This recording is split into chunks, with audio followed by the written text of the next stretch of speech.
সম্মানিত উপস্থিতি, আপনারা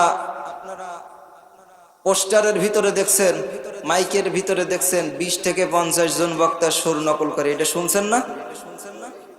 অনেকেই বিশ্বাস করে নাই যে এটা আবার কেমনে সম্ভব।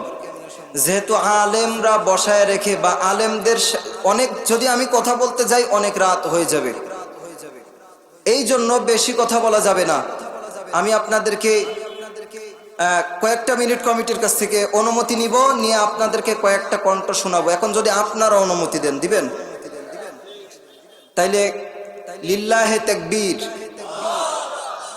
আমি যদি আর কখনো টাঙ্গাইলে আশেপাশে এসে দেখি, আমি দেখি যেই সমস্ত যুবক ভাইরা আজকের মাহফিলে আসছে, এই মুখ আমার মতন কি জানি কয় মাকুইন্দে শার্ট, এই শার্টগুলাকে আমি দেখতে চাই রসুলের সুন্নত দিয়া ভরাইছেন। পারবেন ইনশাল্লাহ যুবক ভাইরা?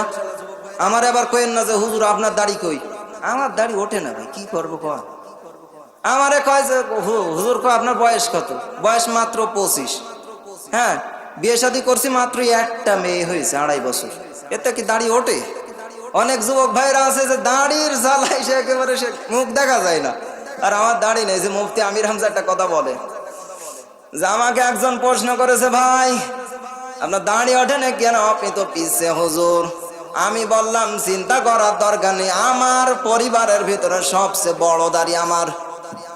আমারে বলে বাচ্চা হুজুর, আমার নিজেরই একটা বাচ্চা আছে। তাই কথা বলে না কেন? এটা কার সুর? চেনেন না রে? আরে ভাই ইনারে যে না চেনবে সে আর মানুষ হয় কি করে? না আমি আর কি করিস আবার মনে করেন না, সত্যি সত্যি না, মানুষ যদি না হয় তাহলে তো সে কাকতারুয়া হয়ে গেল। সম্মানিত ভাইরা, 5টা কণ্ঠ শোনাবো আজকে। আচ্ছা, সে বাড়াই দেব।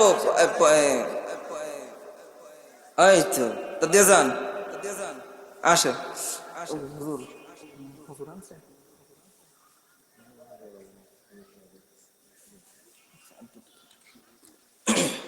সম্মানিত উপস্থিতি, আসলেই আমাদের অন্য একরকম একটা প্ল্যান আছে, যেটা মাহফিল কমিটি আমার, বিশেষ করে আমাদের হাফেজ সাহেব হুজুর, যেহেতু আমাকে আনছে আকর্ষণ হিসেবে, এখন যদি সব ঘুরায় যায় তাহলে এই শ্রোতা উঠে যাবে গা অনেকেই। কারণ অনেকেই আসছে, একজন আমার একটু আগে দেখা করে বলছে, হুজুর বহু কষ্ট করে আসছে, আপনার খুব ভক্ত হুজুর, আপনার ভিডিও বারবার দেখি, সরাসরি একবার হয় কিনা তাই দেখতে আসলাম। এরকম অনেক ভাইরা দেখতে আসছে। তো আমি আবার অবশ্যই স্টেজে আসবো, তার আগে আমি আর 2-1টা কণ্ঠ আপনাদেরকে শোনাইতে চাচ্ছি। বলেন কার সুর শুনবেন? আপনারা বলেন। আব্দুল খালেক শরীয়তপুরি। আচ্ছা, আমি আব্দুল খালেক শরীয়তপুরি একটু টান দিতেছি। মুসলমান ভাইরা আমার, খুব খেয়াল করে কথাগুলো শুনবেন। ও বন্ধু একবার জানো, খুব খেয়াল করে কথাগুলো শুনবেন। ও আমার যুবক ভাইরা, যারা মাহফিলের ভিতরে এসে বসেছেন, আমি আপনার কাছে হাতে ধরে পায়ে ধরে বলতে চাই, এ বন্ধুরে,